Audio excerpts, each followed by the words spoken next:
नमस्कार दोस्तों, मैं रोहित आपका स्वागत करता हूं आपके अपने channel study with Alice Alex पर। और आज हम आपके सामने लेकर आए हैं एनवायरनमेंट यानी पर्यावरण का एक important topic.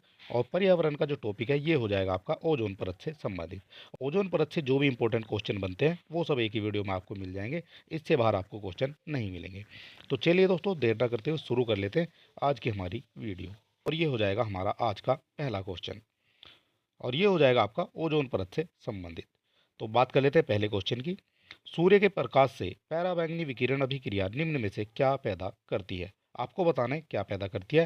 Carbon monoxide, sulphur dioxide, ozone या फिर फ्लोराइड्स। आपको बताने पहले क्वेश्चन का करेक्ट आंसर क्या हो जाता है। क्वेश्चन ए का करेक्ट आंसर हो जाता है आपका आंसर सी यानी ओजोन। ठीक है, और इससे बनने वाले इंपॉर्टेंट पॉइंट क्या हो जाते हैं ये भी हम देख लेते हैं। समताप मंडल में ओजोन का निर्माण मुख्यतः पराबैंगनी विकिरण द्वारा होता है, और ये संपूर्ण क्रिया दो चरणों में संपन्न होती है। पहले चरण के अंतर्गत सूर्य के प्रकाश में उपस्थित ऊर्जा युक्त किरणें ऑक्सीजन अणु यानी O2 पर प्रहार कर उसे दो परमाणु में तोड़ देती हैं। और दूसरे चरण में प्रत्येक ऑक्सीजन का परमाणु जो होता है वो ऑक्सीजन अणु से क्रिया करके ओजोन 3 का निर्माण कर देता है। और बात कर लेते हैं अगले पॉइंट की। ये हो जाता है आपका, यह क्रिया निरंतर तब तक चलती रहती है जब तक समताप मंडल में पैराबैंगनी किरणें उपस्थित रहती हैं। ठीक है, ये चीज़ आपको समझ लेनी है। और ओजोन परत एक रासायनिक प्रक्रिया के द्वारा बनती है, और इसके निर्माण में ऑक्सीजन पर सूर्य की पैराबैंगनी विकिरण से प्रभाव होता है। और इस निर्माण में पैराबैंगनी किरणें ऑक्सीजन अणु को दो भागों में विभाजित कर देती हैं। ठीक है, ये चीज़ आपको समझ लेनी है। और बात कर लेते हैं आपका ओजोन के बारे में। ओजोन गंधयुक्त गैस होती है जो हल्के नीले रंग की होती है। और ओजोन परत में ओजोन गैस की मात्रा अधिक पाई जाती है, और ओजोन ऑक्सीजन का ही एक प्रकार होता है। इसे O3 के संकेत के रूप में प्रदर्शित करते हैं। ये हो जाता है आपका पहले क्वेश्चन का आंसर। चलिए बात कर लेते हैं, क्वेश्चन नंबर हो जाता है हमारा 2। और 2 नंबर हमारा क्या कहता है। वायुमंडल में उपस्थित ओजोन द्वारा निम्नलिखित विकिरण अवशोषित किया जाता है। आवृत किरणों द्वारा, दृश्य, पराबैंगनी किरणें या सूक्ष्म तरंगे। क्वेश्चन नंबर 2 का आपको करेक्ट आंसर बताना है। ये हो जाएगा आपका पैराबैंगनी किरणों। और इससे बनने वाले इंपॉर्टेंट पॉइंट क्या हो जाते हैं वो भी हम देख लेते हैं। वायुमंडल में मौजूद ओजोन परत पैराबैंगनी किरणों को अवशोषित करती है। सूर्य के पैराबैंगनी बी विकिरण को समताप मंडल में ओजोन द्वारा अवशोषित किया जाता है, और यह एक उच्च ऊर्जा विकिरण होता है, और मुख्य रूप से सौरमंडल के बाहर उत्पन्न होती है। यह रेडियो तरंगों का विद्युतीय चुंबकीय विकिरण हो जाता है। ठीक है, इतनी बात आपको याद रखनी है। और यहाँ देख लेते हैं, क्वेश्चन नंबर हो जाता है हमारा 3।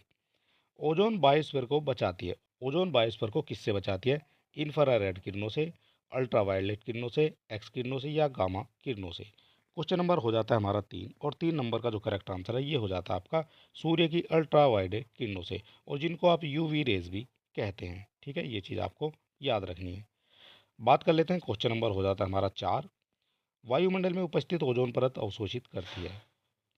वायुमंडल में उपस्थित ओजोन परत अवशोषित करती है कॉस्मिक किरणों को, इंफ्रारेड किरणों को, अल्ट्रावायलेट किरणों को या सभी विकिरणों को। तो क्वेश्चन नंबर 4 का भी जो है करेक्ट आंसर आपका हो जाता है अल्ट्रावायलेट किरणों को। और एक क्वेश्चन को जो है एग्जामिनर कई तरह से आपसे पूछता है। बात कर लेते हैं, क्वेश्चन नंबर हो जाता है हमारा 5। वायुमंडल में ओजोन परत है। वायुमंडल में ओजोन परत क्या है? वर्षा करती है, प्रदूषण उत्पन्न करती है, पृथ्वी पर पैराबैंगनी किरणों से जीवन की रक्षा करती है, या वायुमंडल में ऑक्सीजन उत्पन्न करती है। क्वेश्चन नंबर 5 का जो करेक्ट आंसर है ये आपका सी हो जाता है। पृथ्वी पर पैराबैंगनी किरणों से जीवन की रक्षा करती है ओजोन परत। ठीक है, ये चीज़ आपको याद रखनी है। और चलिए देर ना करते हुए बात कर लेते हैं क्वेश्चन नंबर 6 की। निम्नलिखित युग्मों में कौन सही सुमेलित नहीं है? नहीं है आपसे पूछा गया है, और नहीं है वाले क्वेश्चन आपसे ज़्यादा पूछे जाते हैं। ये आपका पूछा गया है रेनेटिंग, ये जो पनीर से संबंधित हो जाएगा। जैव प्रौद्योगिकी प्लास्टमीट से, गोल्डन चावल विटामिन ए से, और ओजोन परत ट्रोपोस्फियर से। कौन सा आपका संबंधित नहीं है ये आपको बताना है। पहला पॉइंट देख लेते हैं, रेनेटिंग जो है ये पनीर से संबंधित हो जाता है। जैव प्रौद्योगिकी आपका प्लास्मिड से संबंधित हो जाता है। गोल्डन चावल विटामिन ए से संबंधित हो जाता है। लेकिन ओजोन परत जो है ये ट्रोपोस्फीयर से संबंधित नहीं होती है। ठीक, ट्रोपोस्फीयर जो है ये वायुमंडल की सबसे निचली परत होती है, जबकि ओजोन परत ये आपकी समताप मंडल में मिलती है। ठीक है, यानी स्ट्रेटोस्फीयर में ये मिल जाती है। ठीक है, ये चीज़ आपको याद रखनी है। और चलिए यहाँ से देख लेते हैं, स्ट्रेटोस्फीयर यानी समताप मंडल के निचले भाग में पृथ्वी की सतह से ऊपर लगभग 10 किलोमीटर से अधिक और पृथ्वी से लगभग 30 किलोमीटर की दूरी तक ये स्थित होती है। कौन सी? समताप मंडल में। और यद्यपि इसकी मोटाई जो है भौगोलिक दृष्टि से बदलती रहती है। ओजोन की परत की खोज जो है ये 1913 में फ्रांस के दो भौतिकविदों फैबरी चार्ल्स और हेनरी बुसेन ने की थी। ठीक है, ये चीज़ भी आपको याद रखनी है। और ये हो जाती है आपकी ओजोन, ये हो जाती है आपकी वायुमंडल की परतें। और सबसे पहले आपकी ट्रोपोस्फियर आ जाएगी, इसके बाद आपकी स्ट्रेटोस्फियर आ जाएगी, फिर मीजोस्फियर आ जाएगी, फिर आती है आपकी थर्मोस्फियर या आइनोस्फियर इसको कह सकते हैं, और इसके बाद बाहर वाली को एक्सोस्फियर आप कह सकते हैं। ठीक है, और आपका समताप मंडल में ही जो आपका स्ट्रेटोस्फियर होता है इसमें आपकी ओजोन लेयर भी मौजूद होती है। ठीक है, ये चीज़ आपको समझ लेनी है। चलिए बात कर लेते हैं, क्वेश्चन नंबर हो जाता है हमारा 7। ओजोन परत मुख्यतः जहां अवस्थित रहती है वह है ट्रोपोस्फियर है, स्ट्रेटोस्फियर है, मीजोस्फियर है या आइनोस्फियर है। तो ओजोन परत ही आपकी स्ट्रेटोस्फियर में मिलती है और स्ट्रेटोस्फियर को ही जो है समताप मंडल कहा जाता है। चलिए देख लेते हैं इंपॉर्टेंट पॉइंट के माध्यम से। ओजोन परत मुख्यतः स्ट्रेटोस्फियर के निचले भाग में पृथ्वी से लगभग 10 से 15 किलोमीटर की ऊंचाई तक अवस्थित रहती है। परंतु इस परत के रूप में इसका सर्वाधिक जो संकेंद्रण होता है ये 15 से 30 किलोमीटर की मध्य ही पाया जाता है। और इसका 10% ट्रोपोस्फियर और 90% स्ट्रेटोस्फियर के जो है उसमें पाया जाता है।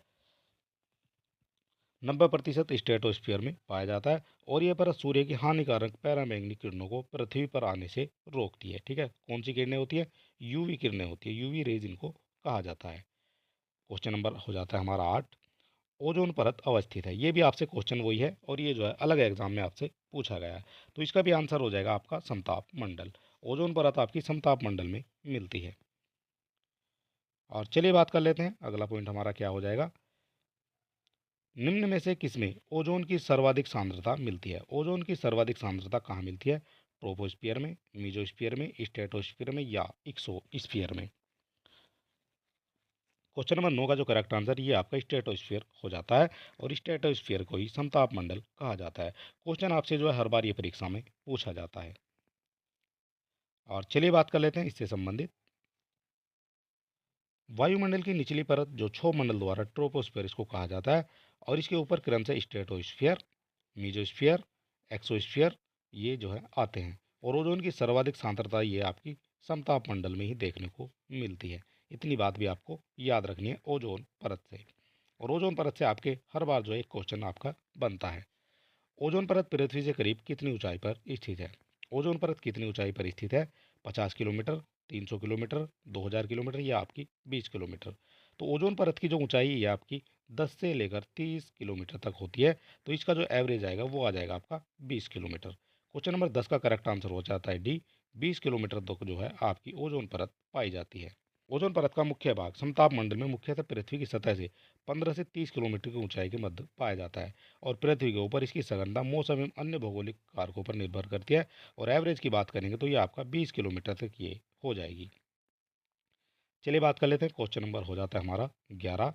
ओजोन परत मुख्यतः पाई जाती है, ओजोन परत मुख्यतः पाई जाती है, ये भी क्वेश्चन जो है आपसे पूछा गया है। तो ओजोन परत आपसे समताप मंडल में पाई जाती है, इसमें ज़्यादा कुछ करने की आवश्यकता आपको नहीं है। बात करते हैं क्वेश्चन नंबर 12 की।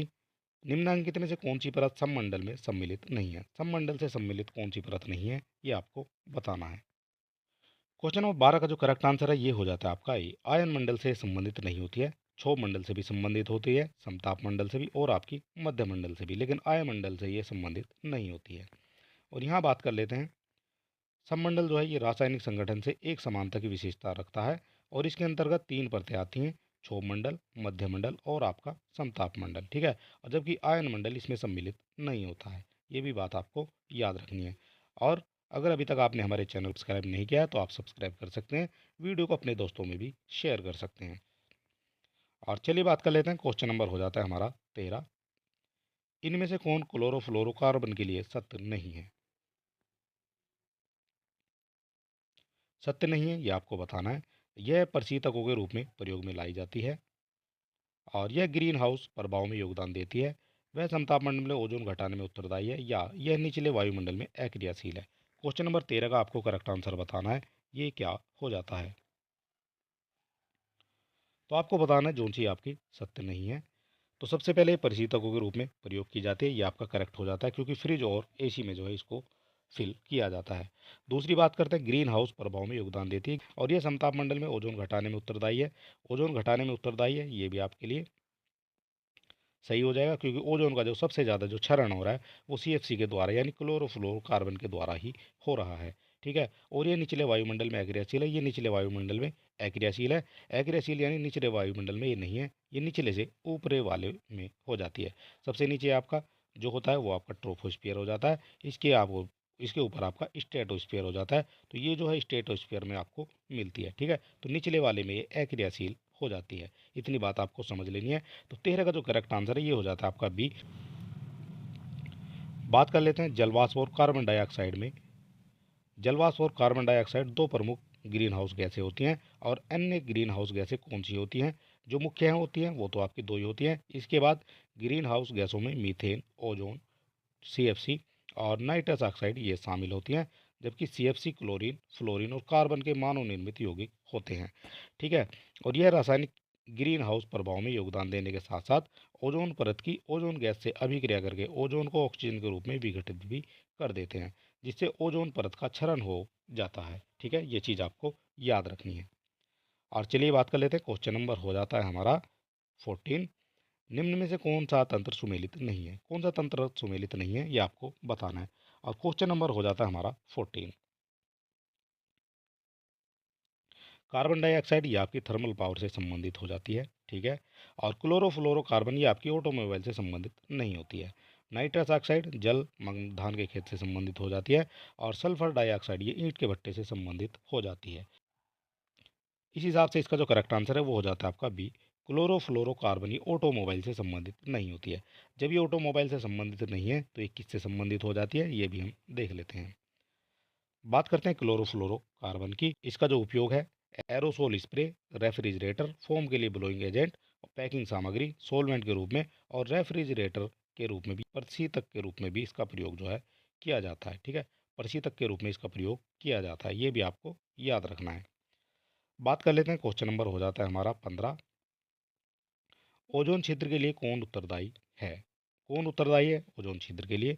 CO2, SO2, O2 या CFC? तो जो CFC है क्लोरोफ्लोरोकार्बन इसको कहा जाएगा, तो ये आपकी ओजोन क्षेत्र के लिए उत्तरदायी हो जाएगी। बात कर लेते हैं ओजोन क्षेत्र का कारण। ये भी आपसे जो है क्वेश्चन वही है और ये अलग अलग तरह से जो है पूछा गया है। तो इसका भी करेक्ट आंसर आपका क्लोरोफ्लोरोकार्बन हो जाता है। और यहाँ समझ लेते हैं आपका क्लोरोफ्लोरोकार्बन से ओजोन परत के क्षरण के लिए मुख्य रूप से क्लोरोफ्लोरोकार्बन जिम्मेदार होती है और इसका उपयोग जो है रेफ्रिजरेटर, एयर कंडीशनर, अग्निशमक, आसंजक, एरोसोल और ओजोन क्षयकारी ये प्रमुख पदार्थ इसके स्रोत हो जाते हैं। ठीक है, ये चीज़ आपको याद रखनी है। क्वेश्चन नंबर हो जाता है हमारा 17। ये क्वेश्चन जो है आपसे आरओ रवि परीक्षा में पूछा गया है। निम्नलिखित में से कौन सी गैस ओजोन परत के ह्रास के लिए उत्तरदायी होती है? क्वेश्चन आपको किसी भी तरह से दे सकता है, क्षरण आपसे पूछा जा सकता है या आपसे ह्रास भी पूछा जा सकता है। तो इसका करेक्ट आंसर हो जाता है आपका क्लोरोफ्लोरोकार्बन। ठीक है, ये चीज़ आपको याद रखनी है। और चलिए बात कर लेते हैं अगले पॉइंट की। ये हो जाता है आपका क्वेश्चन नंबर 18। ओजोन परत को सर्वाधिक नुकसान पहुंचाने वाले प्रदूषक होते हैं। ओजोन परत को सबसे ज़्यादा जो नुकसान है वो कौन पहुंचा रहे हैं? वो पहुंचा रहे हैं आपके क्लोरोफ्लोरोकार्बन। ठीक है, ये चीज़ आपको याद रखनी है। इसके बाद देख लेते हैं, क्वेश्चन नंबर हो जाता है हमारा 19। वायुमंडल में निम्न में से किस एक की उपस्थिति से ओजोन स्फीयर में ओजोन परत का क्षरण होता है? बात कर लेते हैं पहले पॉइंट की। ये हो जाता है आपका परिशीतकों में प्रयुक्त होने वाला CFC, ये हो जाता है, ये आपका करेक्ट हो जाता है क्योंकि इसी से जो है सबसे ज़्यादा ओजोन का क्षरण हो रहा है। और विलायक के रूप में प्रयुक्त मेथिल क्लोरोफोम होती है, ये आपका गलत हो जाता है। अग्निक अग्निशमक में प्रयुक्त हेलोन 1211 होती है, ये भी आपका करेक्ट हो जाता है। और नाइट्रस ऑक्साइड भी जो है ये हो जाती है। तो आपसे पूछा गया कौन सी जो है इसके छीण के लिए उत्तरदायी नहीं है, तो ये आपकी हो जाती है विलायक के रूप में प्रयुक्त मेथिल क्लोरोफॉर्म। ठीक है, बाकी सभी जो हैं ये आपकी इनसे संबंधित हो जाती हैं।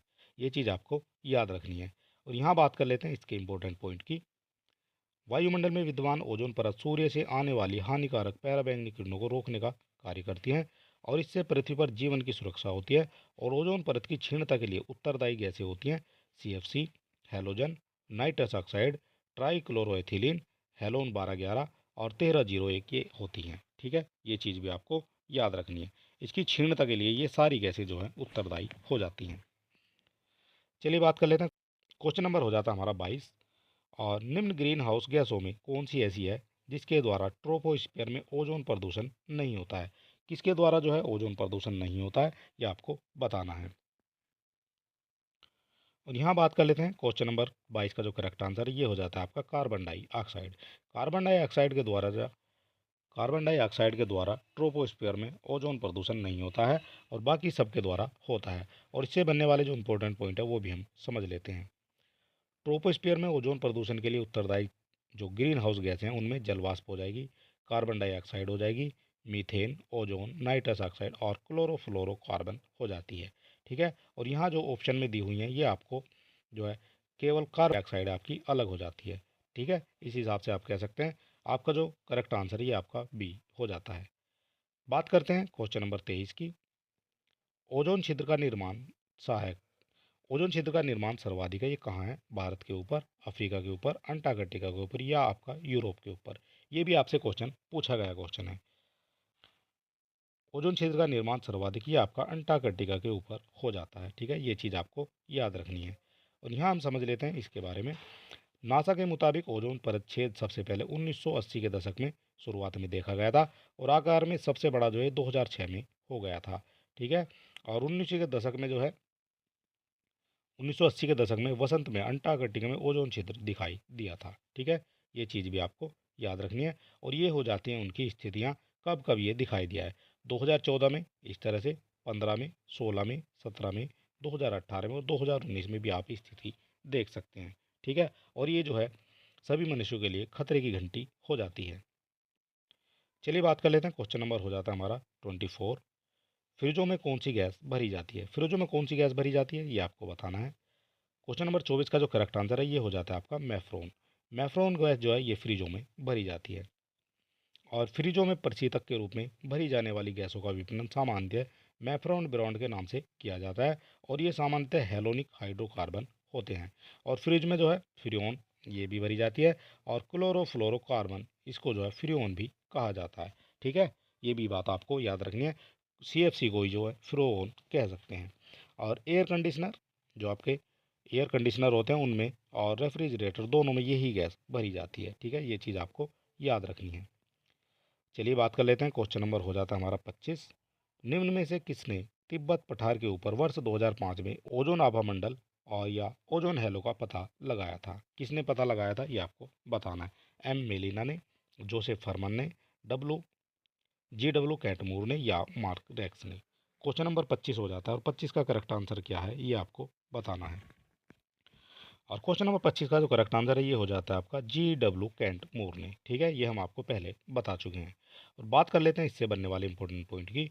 टोरंटो विश्वविद्यालय के वैज्ञानिक GW कैंट मूर ने नेतृत्व में अनुसंधानकर्ता ने 2005 में तिब्बत पठार के ऊपर ओजोन हैलो या ओजोन आभामंडल का पता लगाया था। कब लगाया था? 2005 में लगाया था। ठीक है, ये चीज़ आपको याद रखनी है। और चलिए बात कर लेते हैं। क्वेश्चन नंबर हो जाता है हमारा 26। मोंट्रियल प्रोटोकॉल निम्न में से किससे संरक्षण से संबंधित है? ये हो जाता है आपका ओजोन परत के संरक्षण से। ठीक है, ये चीज़ आपको याद रखनी है। मोंट्रियल प्रोटोकॉल जो है ये ओजोन परत के संरक्षण से संबंधित हो जाता है। और इससे बनने वाले इंपॉर्टेंट पॉइंट क्या हो जाते हैं ये भी हम देख लेते हैं। मोंट्रियल प्रोटोकॉल पृथ्वी की ओजोन परत के संरक्षण से संबंधित है।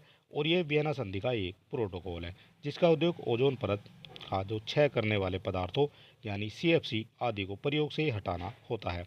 और यह प्रयोग 1 जनवरी ये जो प्रोटोकॉल है ये आपका 1 जनवरी 1989 से प्रभावी हुआ था। ये आपको प्रभावी की डेट दे दी गई है। और नीचे समझ लेते हैं और कुछ इंपॉर्टेंट पॉइंट्स है। मोंट्रियल प्रोटोकॉल ओजोन क्षयकारी पदार्थों के उत्पादन को रोकने के लिए एक विश्वव्यापी समझौता है। और ये जो है 16 सितंबर 1987 को अपनाया गया था। आपसे जब पूछा जाएगा ओजोन दिवस ये आपका 16 सितंबर ही हो जाता है। और 16 सितंबर ये 1987 से चला आ रहा है। ठीक है। और ये जो है 16 सितंबर 1987 को अपनाया गया था। और प्रोटोकॉल अब तक जो है एकमात्र संयुक्त राष्ट्र संधि है जिसे पृथ्वी पर प्रत्येक देश हम सभी संयुक्त राष्ट्र सदस्य राज्यों द्वारा अनुमोदित किया गया है। ये भी आपको याद रखना है। और इसके बारे में समझ लेते हैं। जो आपका अंतर्राष्ट्रीय ओजोन दिवस है ये 16 सितंबर 1987 से मनाया जा रहा है। और इसकी जो आपसे थीम पूछी जाएगी 2023 की वो भी आपको याद रखनी है। ये हो जाती है आपकी मोंट्रियल प्रोटोकॉल ओजोन परत को ठीक करना और जलवायु परिवर्तन को कम करना। ये हो जाती है आपकी 2023 की थीम जो आपसे पूछी जाएगी। ठीक है, और fixing the ozone layer and reducing climate change. ठीक है, इतनी बात आपको याद रखनी है, इससे भी आपका क्वेश्चन जो है पूछा जा सकता है। चलिए बात कर लेते हैं, क्वेश्चन नंबर हो जाता है हमारा 27। मॉन्ट्रियल प्रोटोकॉल निम्न से संबंधित है। मॉन्ट्रियल प्रोटोकॉल किससे संबंधित है? सफ़ेद शेर से, क्लोरोफ्लोरोकार्बन से, जल प्रदूषण से, या आपका कृषि से। क्वेश्चन नंबर 27 का जो करेक्ट आंसर है ये आपका बी हो जाता है, यानी क्लोरोफ्लोरोकार्बन। क्वेश्चन नंबर हो जाता है हमारा 29। ओजोन परत दिवस की स्थिति को मनाया जाता है। ओजोन परत दिवस से आपसे क्वेश्चन पूछा जाएगा, यह आपका 16 सितंबर को मनाया जाता है। और इस तरह से जो है कई क्वेश्चन आपसे पूछे जाते हैं। क्वेश्चन नंबर हो जाता है 30।